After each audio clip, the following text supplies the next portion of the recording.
নমস্কার বন্ধুরা, আজকের ক্লাসে সবাইকে স্বাগত জানাই। আজকে তোমাদের আসন্ন ক্লার্কশিপ এক্সাম ও অন্যান্য কম্পিটিটিভ এক্সামের কিছু গুরুত্বপূর্ণ জিকে প্রশ্ন নিয়ে আলোচনা করব। তো চলো আজকের ক্লাসটি শুরু করছি, একটি প্রশ্ন স্কিপ করবে না। দেখো আমাদের প্রথম প্রশ্ন কি রয়েছে, কোন মিটারের সাহায্যে গাড়ির দ্রুতি পরিমাপ করা হয়? গাড়ির দ্রুতি পরিমাপ করা হয় কোন মিটারের সাহায্যে? অ্যান্সারটি হয়ে যাবে অপশন এ, স্পিডোমিটারের সাহায্যে। একটি স্পিডোমিটার বা একটি দ্রুতিমিটার হলো একটি মানদণ্ড যা একটি গাড়ির তাৎক্ষণিক দ্রুতি পরিমাপ করে এবং প্রদর্শন করে। এবার আমরা দেখে নেব বিভিন্ন পরিমাপক যন্ত্রের নাম।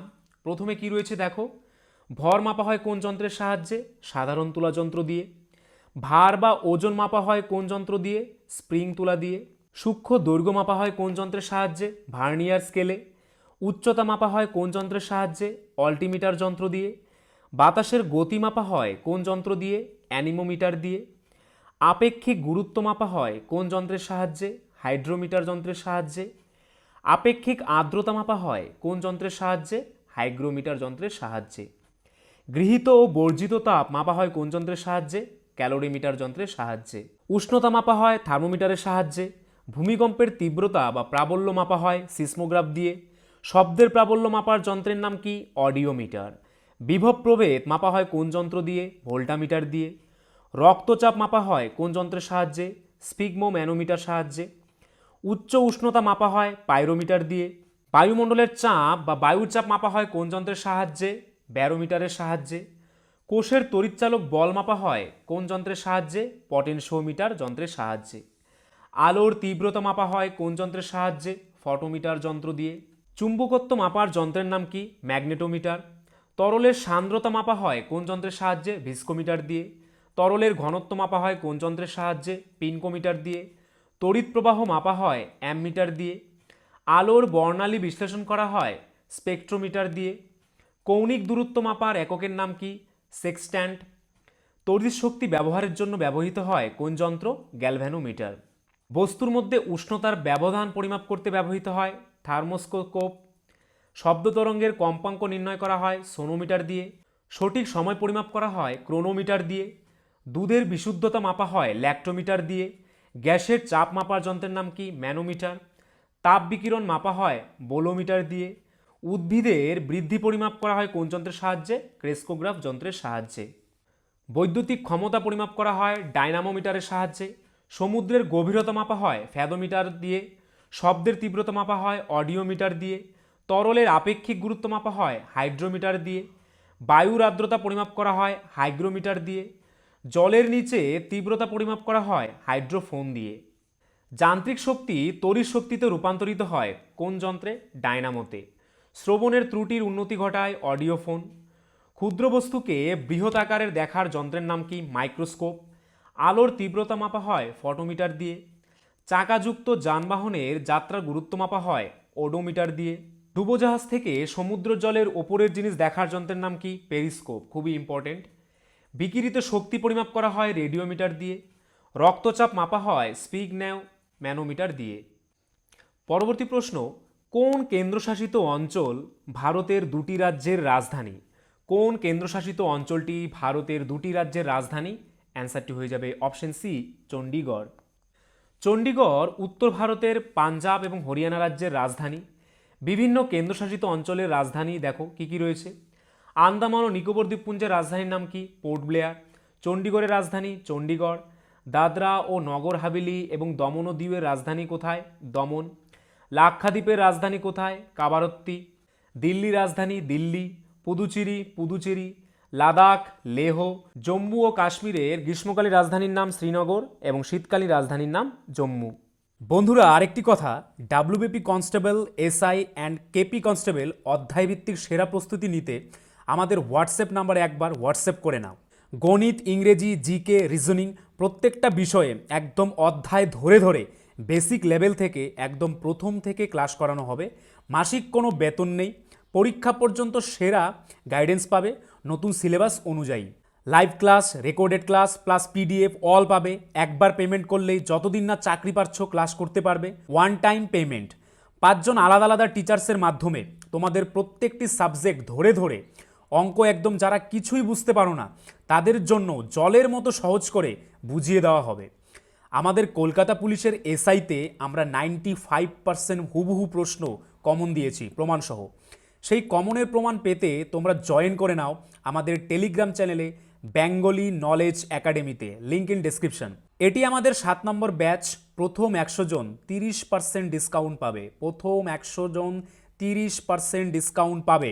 তাই ভাই, তোমার যদি একটি সিট এনি হাউ চাই, যেহেতু পশ্চিমবঙ্গ পুলিশ এবং কলকাতা পুলিশ দুটো ভ্যাকেন্সি বেরিয়েছে, তাই একটিতে না একটিতে কিন্তু তোমার হবেই এবার। যদি আমাদের কাছে প্রস্তুতি নাও, 95% হুবহু কমন দেওয়ার দায়িত্ব আমাদের। তোমরা শুধু পড়াশোনা করবে। তো প্রস্তুতি নিতে হলে কিন্তু স্ক্রিনে দেওয়া নাম্বারে একবার অবশ্যই হোয়াটসঅ্যাপ করে নাও। একদম বেসিক থেকে ধরে ধরে প্রথম থেকে সমস্ত ক্লাস করানো হবে। পরবর্তী প্রশ্ন, কোন শাসক মল্লপুরম বা মহাবলীপুরম নগর প্রতিষ্ঠা করেছিলেন? অ্যান্সারটি হয়ে যাবে অপশন সি, প্রথম নরসিংহ বর্মন। মহাবলীপুরমের দুর্দান্ত রথ গুহা মন্দিরগুলি পল্লব রাজা প্রথম নরসিংহ বর্মন সপ্তম এবং অষ্টম শতাব্দীতে তৈরি করেছিলেন। মহাবলীপুরমে 8টি রথ রয়েছে, যার মধ্যে 5টির নাম মহাভারতের পাণ্ডব অর্থাৎ 5 ভাইয়ের অনুসারে এবং একটি দ্রৌপদীর নামে রাখা হয়েছে। যে 5টি রথ দেখা যায় তা হল ধর্মরাজ রথ, ভীম রথ, অর্জুন রথ, দ্রৌপদী রথ এবং নকুল সহদেব রথ। সিংহবিষ্ণু ছিলেন পল্লব রাজবংশের প্রতিষ্ঠাতা। প্রথম নরসিংহ বর্মনকে প্রায়শই পল্লব রাজবংশের শ্রেষ্ঠ বা সবচেয়ে উল্লেখযোগ্য সম্রাট হিসেবে বিবেচনা করা হয়। পল্লব রাজবংশের শেষ শাসক কে ছিলেন? অপরাজিতা বর্মন। তিনি পল্লব রাজবংশের একজন রাজা ছিলেন, যিনি চোলদের সাথে যুদ্ধে নিহত হয়েছিলেন। পরবর্তী প্রশ্ন, হর্ষবর্ধন তার রাজধানী স্থানান্তরিত করেছিলেন কোথা থেকে কোথায়? অ্যান্সারটি হয়ে যাবে অপশন এ, থানেশ্বর থেকে কনৌজে হর্ষবর্ধন তার রাজধানী স্থানান্তরিত করেছিলেন। হর্ষ প্রভাকর বর্ধনের পুত্র ছিলেন। হর্ষ শশাঙ্ককে কনৌজকে তাড়িয়ে দিয়ে কনৌজ দখল করেন। তিনি থানেশ্বর থেকে কনৌজে রাজধানী স্থানান্তর করেন। এটি তাকে উত্তর ভারতে শক্তিশালী রাজা করে তোলে। হর্ষবর্ধন পুষ্যভূতি রাজবংশের অন্তর্ভুক্ত ছিলেন। প্রভাকর বর্ধনের অধীনে রাজবংশের বিকাশ ঘটে। তিনি মহারাজাধিরাজ উপাধি গ্রহণ করেন। চীনা পণ্ডিত হিউয়েনসাং 631 খ্রিস্টাব্দে হর্ষের দরবারে যান। 647 খ্রিস্টাব্দে হর্ষবর্ধনের মৃত্যুর সাথে সাথে তার সাম্রাজ্যের অবসান ঘটে। হর্ষবর্ধন পুষ্যভূতি রাজবংশের অন্তর্ভুক্ত ছিলেন। এটি পঞ্চম বা ষষ্ঠ শতাব্দীর শুরুর দিকে নরবর্ধন দ্বারা প্রতিষ্ঠিত হয়েছিল। প্রভাকর বর্ধনের অধীনে রাজবংশের বিকাশ ঘটে। তিনি মহারাজাধিরাজ উপাধি গ্রহণ করেন। 606 খ্রিস্টাব্দে হর্ষবর্ধন সিংহাসনে বসেন। হর্ষবর্ধন সকলোত্তর পথনাথ নামেও পরিচিত ছিলেন। তিনি মগধ জয় করেন। তিনি কনৌজে তার রাজধানী স্থাপন করেন। তার সাম্রাজ্য পাঞ্জাব থেকে উত্তর উড়িষ্যা এবং হিমালয় থেকে নর্মদার তীর পর্যন্ত বিস্তৃত ছিল। বাণভট্ট রচিত হর্ষ চরিত্রে হর্ষের সময়কাল ভালোভাবে নথিভুক্ত করা হয়েছে। 647 খ্রিস্টাব্দে হর্ষবর্ধনের মৃত্যুর সাথে সাথে সাম্রাজ্যের অবসান ঘটে। হর্ষবর্ধন 3টি সংস্কৃত নাটক লিখেছিলেন, নাগানন্দ, রত্নাবলী ও প্রিয়দর্শিকা। পরবর্তী প্রশ্ন, অশোকের নিচের কোন শিলালিপিতে তার নাম অশোক উল্লেখ করা হয়েছে? অশোকের নিচের কোন শিলালিপিতে তার নাম অশোক উল্লেখ করা হয়েছে? অ্যান্সারটি হয়ে যাবে অপশন সি, মাস্কি শিলালিপিতে। অশোকের মাস্কি শিলালিপিতে তার নাম অশোক উল্লেখ করা হয়েছে। মাস্কি শিলালিপিতে অশোক নামটির উল্লেখ আছে। মাস্কি শিলালিপি ভারতের কর্ণাটক রাজ্যের মাস্কিতে আবিষ্কৃত অশোকের প্রাচীনতম শিলালিপিগুলির মধ্যে একটি। এটি ব্রাহ্মী লিপি, প্রাকৃত ভাষায় লিখিত একটি শিলা আদেশ। এবার আমরা দেখে নেব বিভিন্ন শিলালিপি এবং সেই শিলালিপি থেকে কার সম্পর্কে জানা যায়। প্রথমে কি রয়েছে দেখো, আইহোল শিলালিপি থেকে কার সম্পর্কে জানা যায়? চালুক্যরাজ দ্বিতীয় পুলকেশী সম্পর্কে। রানাঘাট শিলালিপি থেকে প্রথম সাতকর্ণী সম্পর্কে। জুনাগড় প্রশস্তি থেকে শক রাজা রুদ্রদমনের কথা জানা যায়। নাসিক প্রশস্তি থেকেই গৌতমীপুত্র সাতকর্ণী সম্পর্কে জানা যায়। এলাহাবাদ প্রশস্তি হরিসেন রচনা করেন, যার থেকে সমুদ্রগুপ্তের সম্পর্কে জানা যায়। গঞ্জাম লিপি থেকে শশাঙ্ক সম্পর্কে জানা যায়। মান্দাসর লিপি থেকে যশবর্মন সম্পর্কে জানা যায়। খালিমপুর লিপি থেকে ধর্মপাল সম্পর্কে জানা যায়। বোঘাজোকেই লিপি থেকে আর্যজাতি সম্পর্কে জানা যায়। কলিঙ্গ লিপি থেকে অশোক সম্পর্কে জানা যায়। তাঞ্জোর লিপি থেকে প্রথম রাজেন্দ্র চোল সম্পর্কে জানা যায়। এরান লিপি থেকে দ্বিতীয় চন্দ্রগুপ্ত বা বিক্রমাঙ্কদিত্য সম্পর্কে জানা যায়।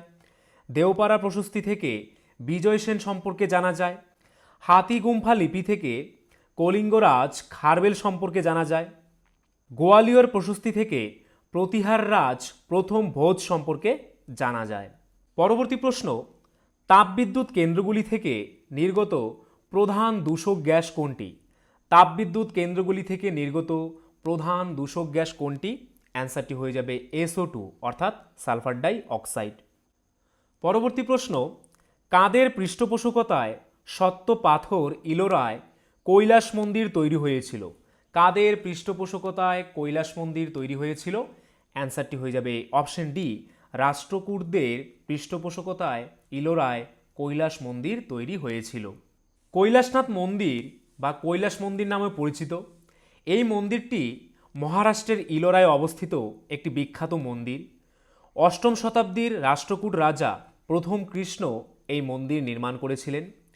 এই মন্দিরটি দ্রাবিড় স্থাপত্য শৈলীতে নির্মিত একটি হিন্দু মন্দির। এই মন্দিরটি ভগবান শিবকে উৎসর্গীকৃত এবং এই মন্দিরটি ঐতিহাসিক গুরুত্বের জন্য পরিচিত। পরবর্তী প্রশ্ন, কোষে জল ছাড়া সর্বাধিক পরিমাণে কি থাকে? কোষে জল ছাড়াও সর্বাধিক পরিমাণে অপশন বি, প্রোটিন থাকে। পরবর্তী প্রশ্ন, ভারতের বৃহত্তম উপকূলীয় উপহ্রদ কোনটি? ভারতের বৃহত্তম উপকূলীয় উপহ্রদ কোনটি? অ্যান্সারটি হয়ে যাবে অপশন এ, চিলিকা বা চিল্কা হ্রদ। এটি প্রায় 1165 বর্গ কিলোমিটার অঞ্চল জুড়ে বিস্তৃত। এটি ভারতের বৃহত্তম উপহ্রদ বা লেগুন হিসেবেও বিবেচিত হয়। এটি এশিয়ার বৃহত্তম ঈষৎ লবণাক্ত জলাশয় এবং বিশ্বের দ্বিতীয় বৃহত্তম উপকূলীয় উপহ্রদ। এটি একটি রামসার অঞ্চল যা রামসার সম্মেলন অনুযায়ী একটি আন্তর্জাতিক গুরুত্বপূর্ণ জলাভূমি হিসেবে মনোনীত। পরবর্তী প্রশ্ন, কোন ক্রীড়া ব্যক্তিত্বদের দ্রোণাচার্য পুরস্কার দেওয়া হয়? কোন ক্রীড়া ব্যক্তিত্বদের দ্রোণাচার্য পুরস্কার দেওয়া হয়ে থাকে? অ্যান্সারটি হয়ে যাবে অপশন সি, প্রশিক্ষকদের দ্রোণাচার্য পুরস্কার দেওয়া হয়ে থাকে। ভারতে দ্রোণাচার্য পুরস্কার দেওয়া হয় কোচদের একটি নির্দিষ্ট খেলায় অবদানের জন্য বা একজন ক্রীড়াবিদদের শীর্ষে উঠতে তাদের ভূমিকার জন্য স্বীকৃতি হিসেবে।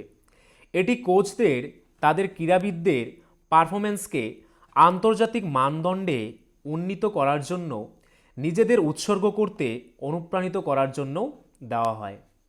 এবার আমরা দেখে নেব বিভিন্ন পুরস্কার এবং কিসের সঙ্গে জড়িত বা সম্পর্কিত। দেখো, প্রথমে কি রয়েছে, নোবেল পুরস্কার কোন কোন ক্ষেত্রে দেওয়া হয়? পদার্থবিদ্যা, রসায়ন, চিকিৎসাবিদ্যা, সাহিত্য। কবে থেকে দেওয়া শুরু হয়? 1901 থেকে। নোবেল পুরস্কার অর্থনীতির সঙ্গে জড়িত হয় কবে? 1969 সালে। অস্কার পুরস্কার চলচ্চিত্রের সঙ্গে জড়িত, কবে থেকে দেওয়া শুরু হয়? 1929 সাল থেকে। ম্যান বুকার পুরস্কার সাহিত্যের সঙ্গে জড়িত, 1969 সাল থেকে দেওয়া শুরু হয়। পুলিৎজার পুরস্কার সাংবাদিকতার সঙ্গে জড়িত, এটি 1917 সাল থেকে দেওয়া শুরু হয়। গ্র্যামি পুরস্কার সঙ্গীতের সঙ্গে জড়িত, এটি 1959 সাল থেকে দেওয়া হয়। রমন ম্যাগসেসে পুরস্কার জনসেবা, সমাজসেবা, সাংবাদিকতার সঙ্গে দেওয়া হয়, কবে থেকে? 1958 সাল থেকে। কলিঙ্গ পুরস্কার বিজ্ঞানের জনপ্রিয়তার জন্য দেওয়া হয়, কবে থেকে? 1952 সাল থেকে। অ্যাবেল পুরস্কার গণিতের সঙ্গে জড়িত, কবে থেকে দেওয়া শুরু হয়? 2003 সাল থেকে। কীর্তিচক্র দেওয়া হয় সাময়িক ক্ষেত্রে। জিডি বিড়ালা পুরস্কার বিজ্ঞানের গবেষণার জন্য দেওয়া হয়। বঙ্গবিভূষণ পুরস্কার ব্যতিক্রমী অসাধারণ কাজের জন্য দেওয়া হয়। ভারতরত্ন পুরস্কার কলা, সাহিত্য, বিজ্ঞানের সঙ্গে জড়িত, কবে থেকে দেওয়া শুরু হয়? 1954 সাল থেকে। পদ্মবিভূষণ পুরস্কার যে কোনো ক্ষেত্রে অসাধারণ কাজের জন্য দেওয়া হয়, 1954 সাল থেকে। পদ্মভূষণ পুরস্কার যে কোনো ক্ষেত্রে বিশিষ্ট কাজের জন্য, 1954 সাল থেকে।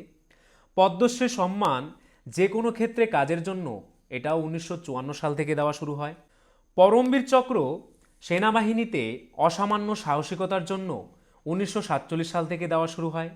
বীর চক্র যুদ্ধক্ষেত্রের বীরত্বমূলক কাজের জন্য 1947 সাল থেকে দেওয়া শুরু হয়।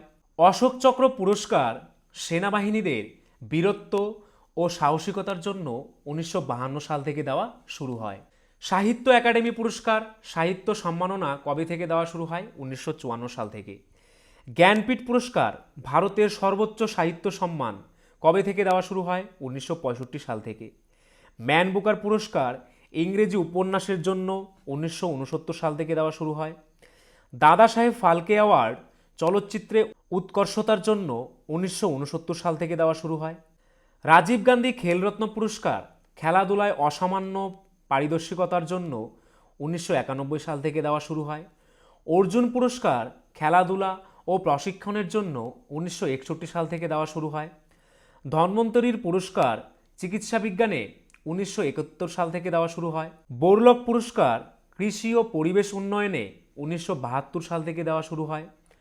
সরস্বতী সম্মান সাহিত্যে দেওয়া হয় কবে থেকে? 1991 সাল থেকে। ব্যাস সম্মান সাহিত্যের ক্ষেত্রে দেওয়া হয়, এটা 1901 সাল থেকে।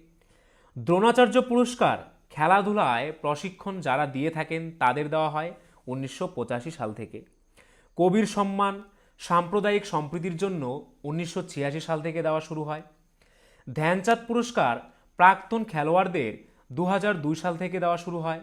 ইউনেস্কো শান্তি পুরস্কার আন্তর্জাতিক শান্তি রক্ষার জন্য 1981 সাল থেকে দেওয়া শুরু হয়। মহাত্মা গান্ধী শান্তি পুরস্কার শান্তি ও সমন্বয়ের জন্য 1995 সাল থেকে দেওয়া শুরু হয়। তানসেন পুরস্কার সঙ্গীতে 2000 সাল থেকে দেওয়া শুরু হয়। লতা মঙ্গেশকর পুরস্কার মধ্যপ্রদেশ সরকার কর্তৃক শ্রেষ্ঠ সঙ্গীত শিল্পী পুরস্কার। পরবর্তী প্রশ্ন, প্রস্রাবের হলুদ রং হয় কোন রঞ্জক পদার্থের কারণে? কোন রঞ্জক পদার্থের কারণে প্রস্রাবের রং হলুদ হয়? অ্যান্সারটি হয়ে যাবে অপশন সি, ইউরোক্রোমের উপস্থিতির জন্য প্রস্রাবের রং হলুদ হয়। ইউরোক্রোম নামক রঞ্জকের উপস্থিতির কারণে প্রস্রাব হলুদ হয়। এটি জীর্ণ লোহিত রক্তকণিকা থেকে হিমোগ্লোবিনের একটি ভাঙ্গন পণ্য। ব্যাকটেরিয়া দ্বারা ইউরিয়া অ্যামোনিয়াতে রূপান্তরিত হওয়ার কারণে প্রস্রাবে একটি দুর্গন্ধ থাকে। পরবর্তী প্রশ্ন, মধ্যযুগের প্রথম মহিলা শাসক কে ছিলেন? মধ্যযুগের প্রথম মহিলা শাসক কে ছিলেন? অ্যান্সারটি হয়ে যাবে অপশন এ, রাজিয়া সুলতান ছিলেন মধ্যযুগের প্রথম মহিলা শাসক। রাজিয়া সুলতানা পুরো নাম সুলতান রাজিয়া উদ্দুনিয়া ওয়াউদ্দিন ছিলেন সুলতান ইলতুৎমিশের কন্যা ও ভারতবর্ষের প্রথম মহিলা শাসক। তিনি একাধারে একজন ভালো প্রশাসক ও সেনাপতি ছিলেন। তাছাড়া যুদ্ধক্ষেত্রে একজন দক্ষ সৈন্য হিসেবে তার পরিচিত ছিল। বাংলা ভাষায় প্রকাশিত প্রথম সাপ্তাহিক সংবাদপত্র কোনটি?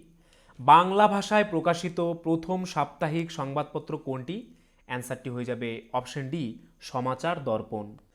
সমাচার দর্পণ একটি বাংলা সাপ্তাহিক পত্রিকা ছিল যা ব্যাপটিস্ট মিশনারি সোসাইটি প্রকাশ করেছিল এবং ঊনবিংশ শতাব্দীর প্রথমার্ধে শ্রীরামপুরের ব্যাপটিস্ট মিশন প্রেস থেকে 1818 সালে প্রকাশিত হয়েছিল। এটি প্রথম ভারতীয় ভাষার সংবাদপত্র হিসেবে বিবেচিত হয়। পরবর্তী প্রশ্ন, মেনিনজেস আবরণটি কয়টি স্তর বিশিষ্ট হয়? অ্যান্সারটি হয়ে যাবে অপশন এ, ত্রিস্তরী অর্থাৎ 30 স্তর বিশিষ্ট হয়। মেনিনজেস মস্তিষ্কের আবরণীর নাম মেনিনজেস। স্তন্যপায়ী প্রাণীর ক্ষেত্রে এই আবরণীর 3টি স্তর থাকে, ডুরা ম্যাটার, অ্যারাকনয়েড ম্যাটার এবং পায়া ম্যাটার। এই মস্তিষ্ক আবরণী এবং সেরিব্রোস্পাইনাল রসের মুখ্য কাজ হল কেন্দ্রীয় স্নায়ুতন্ত্রকে সুরক্ষা প্রদান করা। পরবর্তী প্রশ্ন, সৌরজগতের সবচেয়ে উষ্ণতম গ্রহ কোনটি? সৌরজগতের সবচেয়ে উষ্ণতম গ্রহ হচ্ছে শুক্র। শুক্রের গড় তাপমাত্রা 464 ডিগ্রি সেলসিয়াস। এটি সৌরজগতের সবচেয়ে উষ্ণতম গ্রহ এবং সূর্য থেকে দ্বিতীয় নিকটতম গ্রহ। পরবর্তী প্রশ্ন, কে বাংলায় স্বাধীন সুলতানির প্রতিষ্ঠা করেন? কে বাংলায় স্বাধীন সুলতানির প্রতিষ্ঠা করেন? অ্যান্সারটি হয়ে যাবে অপশন এ, শামসুদ্দিন ইলিয়াস শাহ বাংলায় স্বাধীন সুলতানির প্রতিষ্ঠা করেন। শামসুদ্দিন ইলিয়াস শাহ অবিভক্ত বাংলার প্রথম মুসলিম স্বাধীন সুলতান ছিলেন এবং ইলিয়াস শাহী বংশের সূচনা করেন, যা 152 বছর ক্ষমতায় ছিল। ইলিয়াস শাহী বংশ 1342 সাল থেকে 1415 সাল পর্যন্ত একটানা 73 বছর ধরে অবিভক্ত বাংলা শাসন করে এবং এরপর মাঝখানে প্রায় 20 বছর বাদ দিয়ে আরও 52 বছর তাদের শাসন কায়েম থাকে। পরবর্তী প্রশ্ন, কোন বাদ্যযন্ত্রকে কিং অফ অর্কেস্ট্রা বলা হয়? কোন বাদ্যযন্ত্রকে কিং অফ অর্কেস্ট্রা বলা হয়? অ্যান্সারটি হয়ে যাবে অপশন বি, বেহালা, বা যাকে ইংরেজিতে কি বলা হয়? ভায়োলিন। পরবর্তী প্রশ্ন, বংশগতির মৌলিক একককে কি বলা হয়? বংশগতির মৌলিক একককে বলা হয় অপশন সি, জিন বলা হয়। পরবর্তী প্রশ্ন, সর্বোচ্চ আপিল আদালত কোনটি? সর্বোচ্চ আপিল আদালত কোনটি? অ্যান্সারটি হয়ে যাবে option C, supreme court. Supreme court হলো সর্বোচ্চ আপিল আদালত। পরবর্তী প্রশ্ন, বিখ্যাত ময়ূর সিংহাসনটি কোন মুঘল সম্রাটের জন্য তৈরি করা হয়েছিল? বিখ্যাত ময়ূর সিংহাসন কোন মুঘল সম্রাটের জন্য তৈরি করা হয়েছিল? অ্যান্সারটি হয়ে যাবে অপশন বি, শাহজাহানের জন্য তৈরি করা হয়েছিল। বিখ্যাত ময়ূর সিংহাসনটি মুঘল সম্রাট শাহজাহানের বা শাহজাহানের জন্য তৈরি করা হয়েছিল। ময়ূর সিংহাসনটি 1700 শতকের গোড়ার দিকে শাহজাহান দ্বারা চালু করা হয়েছিল। এটি ভারতে মুঘল সম্রাটদের আসন ছিল এবং দিল্লির লালকেল্লার দিওয়ানি খাস স্থাপন করা হয়েছিল। 1739 খ্রিস্টাব্দে নাদির শাহ যখন ভারত আক্রমণ ও লুটপাট করেন, তখন তিনি মূল্যবান সিংহাসনটিও সঙ্গে নিয়ে যান। পরবর্তী প্রশ্ন, দুটি সাগর বা মহাসাগরের মধ্যবর্তী ক্ষুদ্র ভূখণ্ডকে কি বলা হয়? দুটি সাগর বা মহাসাগরের মধ্যবর্তী ক্ষুদ্র ভূখণ্ডকে যোজক বলা হয়। পরবর্তী প্রশ্ন, জলে ব্লিচিং পাউডার যোগ করলে কোন গ্যাস নির্গত হয়? জলের মধ্যে যদি ব্লিচিং পাউডার যোগ করা হয় তাহলে কোন গ্যাস নির্গত হয়? অ্যান্সারটি হয়ে যাবে অপশন বি, ক্লোরিন গ্যাস নির্গত হয়। পানীয় জল জীবাণুমুক্ত করার জন্য অনেক রাসায়নিক শিল্পে ব্লিচিং পাউডার একটি জারক মাধ্যম হিসেবে ব্যবহৃত হয়। পরবর্তী প্রশ্ন, নিম্নের কোন দেশটি আন্দামান দ্বীপপুঞ্জের সবচেয়ে কাছে অবস্থিত? আন্দামান দ্বীপপুঞ্জের সবচেয়ে কাছে অবস্থিত দেশটির নাম কি? অ্যান্সারটি হয়ে যাবে অপশন বি, মায়ানমার দেশ। আন্দামান দ্বীপপুঞ্জ পশ্চিমে ভারত এবং উত্তর ও পূর্বে মিয়ানমার বা মায়ানমারকে রেখে বঙ্গোপসাগরের মধ্যে দ্বীপপুঞ্জ গঠন করেছে। বেশিরভাগ দ্বীপগুলি ভারতের কেন্দ্রশাসিত অঞ্চল আন্দামান ও নিকোবর দ্বীপপুঞ্জের অংশ। এই দ্বীপপুঞ্জের উত্তরে কোকো দ্বীপপুঞ্জ সহ অল্প সংখ্যক দ্বীপ মায়ানমারের অন্তর্ভুক্ত। পরবর্তী প্রশ্ন, নাবার্ড কি? নাবার্ড হলো এক ধরনের ব্যাংক, আর এই ব্যাংক কিন্তু কৃষি ঋণ প্রদান করে থাকে। নাবার্ড একটি ব্যাংক। নাবার্ড বলতে national bank for agriculture and rural ডেভেলপমেন্টকে বোঝায়। শ্রী বি শিবরামনের সভাপতিত্বে 30শে মার্চ 1979 সালে গঠিত কমিটির সুপারিশে নাবার্ড গঠিত হয়েছিল। এটি 12 জুলাই 1982তে আরবিআইয়ের কৃষি ঋণ কার্যাবলী এবং তৎকালীন কৃষি পুনঃ অর্থায়ন ও উন্নয়ন কর্পোরেশনের পুনঃ অর্থায়ন কার্যাবলী হস্তান্তরের মাধ্যমে অস্তিত্বে আসে। পরবর্তী প্রশ্ন, ভারতের দীর্ঘতম সমুদ্র সৈকত কোথায় অবস্থিত? ভারতের দীর্ঘতম সমুদ্র সৈকত কোথায় অবস্থিত? অপশন বি, চেন্নাইয়ে অবস্থিত।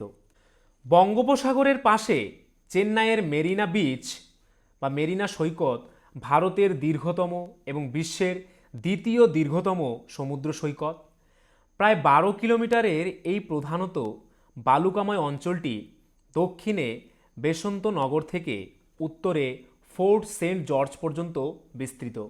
পরবর্তী প্রশ্ন, কে কোম্পানির ট্রেজারি বা কোষাগার মুর্শিদাবাদ থেকে কলকাতায় স্থানান্তরিত করেন? কে কোম্পানির ট্রেজারি মুর্শিদাবাদ থেকে কলকাতায় স্থানান্তরিত করেন? অ্যান্সারটি হয়ে যাবে অপশন এ, ওয়ারেন হেস্টিংস। নিয়ন্ত্রক আইন অনুযায়ী 1773 বাংলার তৎকালীন গভর্নর ওয়ারেন হেস্টিংস বাংলার গভর্নর জেনারেল নিযুক্ত হন। তিনি দ্বৈত সরকার বিলুপ্ত করেন।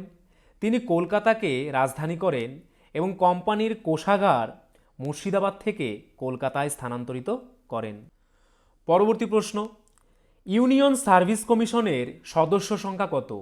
ইউপিএসসির সদস্য সংখ্যা কত? অ্যান্সারটি হয়ে যাবে অপশন বি 11 জন।